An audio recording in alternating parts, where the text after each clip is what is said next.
Oke, selamat datang di konten terbaru saya. Yang jelas konten ini akan membahas sedikit atau banyak tentang criminal case, tentang kasus-kasus kriminal, tentang horor, tentang apapun itu yang berbau seram. Cuman untuk kasus ini silakan sertakan opini kalian di kolom komentar. Cuman saya mohon untuk berkomentar yang sopan karena kasus ini cukup sensitif karena cukup masih baru juga, dan saya juga turut berduka cita atas keluarga korban. Semoga ditabahkan dan dilapangkan kesabarannya. Kasus ini sangat dekat dengan mungkin orang di sekitar saya, yaitu beberapa kali saya juga ngevlog di tempat itu. Kasus ini bertempat di Gandasoli, lebih spesifiknya di Ramen berinisial B. Beberapa cuplikannya juga ada di vlog saya. Saya sering makan di situ dan menurut saya itu adalah ramen yang enak. Selain enak di mulut, juga enak di kantong ya. Ya, kasus ini cukup menarik menurut saya karena dengan metode-metode yang menurut saya agak gila gitu ya. Jadi langsung saja kita ke ceritanya, tapi sebelum itu kita intro dulu.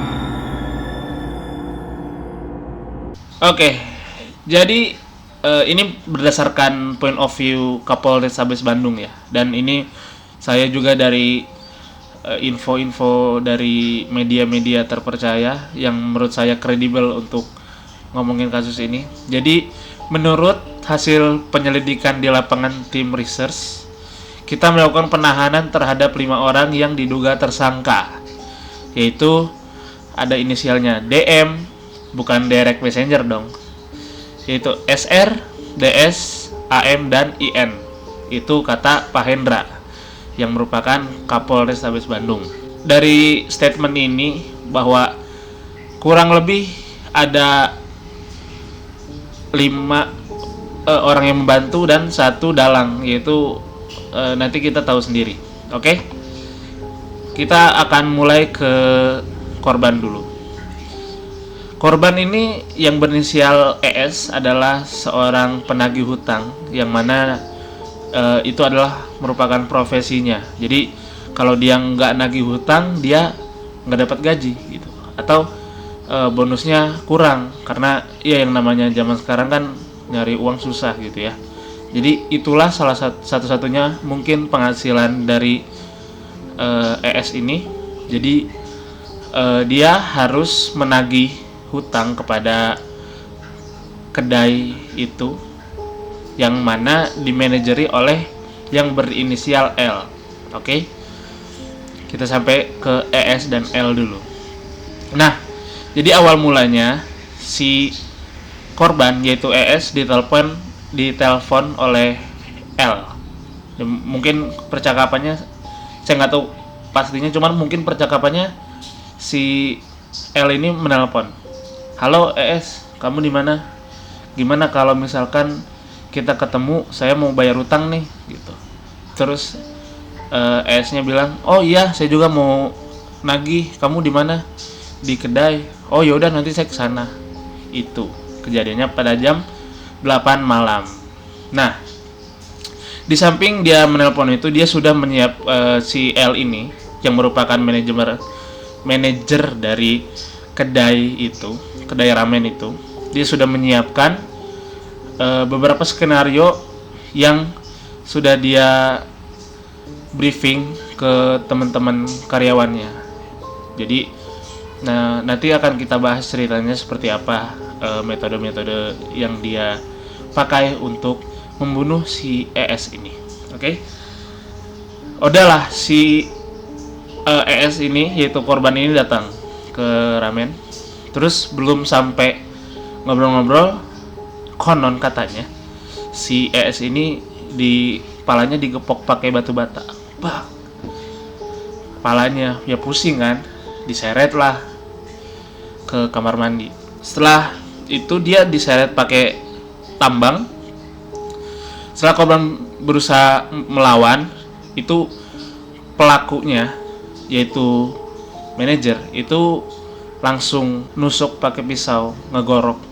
Sebelum itu dia dicemplungin ke bak mandi, dan mungkin ini gak work, jadi dia nusuk-nusuk pakai pisau ke lehernya. Mungkin kita pengen ngebahas dulu latar belakang kenapa si L ini begitu marahnya sama si penagih hutang ini ya, si ES, si korban ini.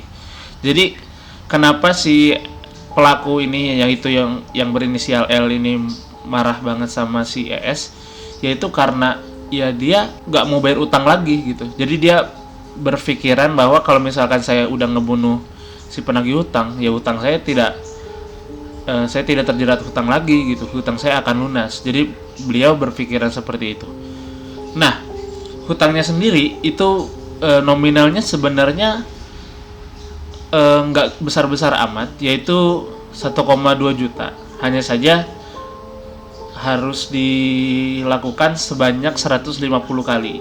Nah, penagihan yang terakhir itu harusnya udah menjadi 81 kali. Jadi kurang lebih si L ini sudah membayarkan 80 kali hutangnya yang sebesar 1,2 juta ke si ES ini. Nah, itu mungkin latar belakang yang menjadi kemarahan atau ya kerisihan mungkin seorang penghutang kepada penagihnya. Tapi kita balik lagi ke yang tadi. Jadi si yang namanya ES ini dipenggal gitu, digorok lehernya oleh L. Kemudian sebenarnya metodenya bisa sangat-sangat berhasil apabila ini tuh rapih gitu. Salahnya adalah kan si korban itu bawa motor nih ke kedai.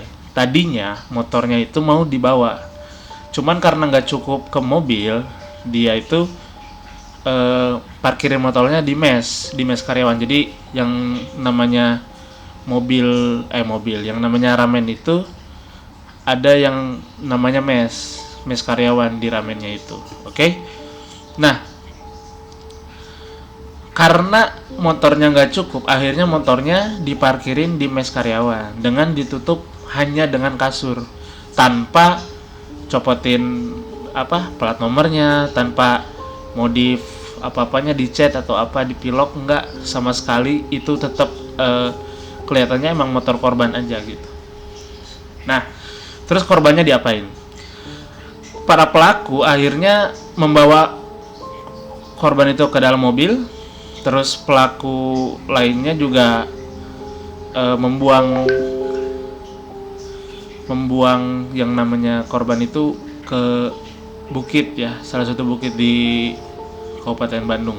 Oke, sekarang kita mau membahas tentang bagaimana metode polisi ini mengungkap kasus yang seperti ini.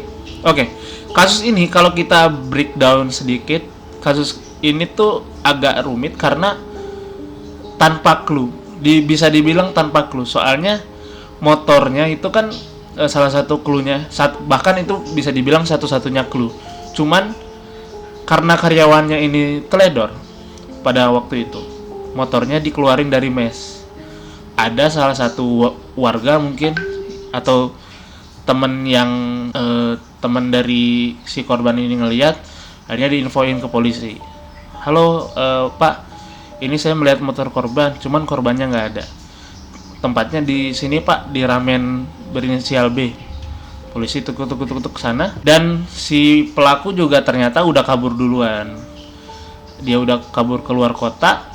Kemudian akhirnya di luar kota pun yang namanya polisi Indonesia kan gerak cepat, akhirnya ditangkap juga di sebuah kota di Jawa Timur, yaitu di Malang. Dari kasus ini sebenarnya kalau kita membahas metode tentang pembunuhnya itu kita harus bilang itu sangat-sangat kejam gitu ya, sangat-sangat keji.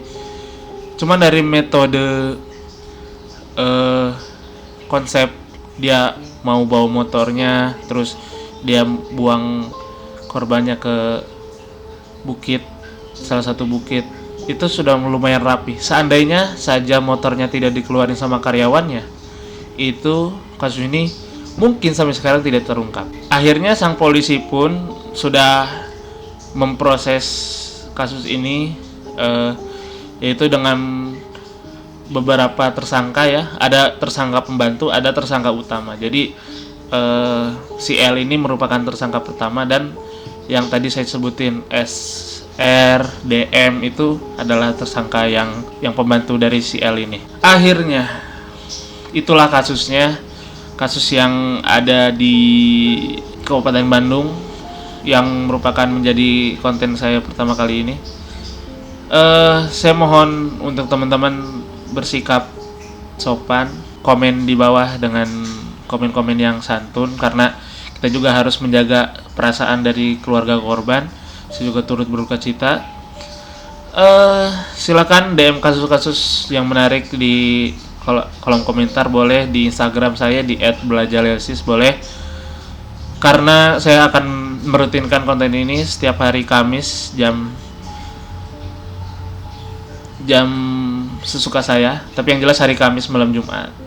Oke, kalau begitu saya Ceka Sujati. Oh iya, buat teman-teman yang misalkan berprofesi sebagai penagih hutang, saya saranin resign. Thank you.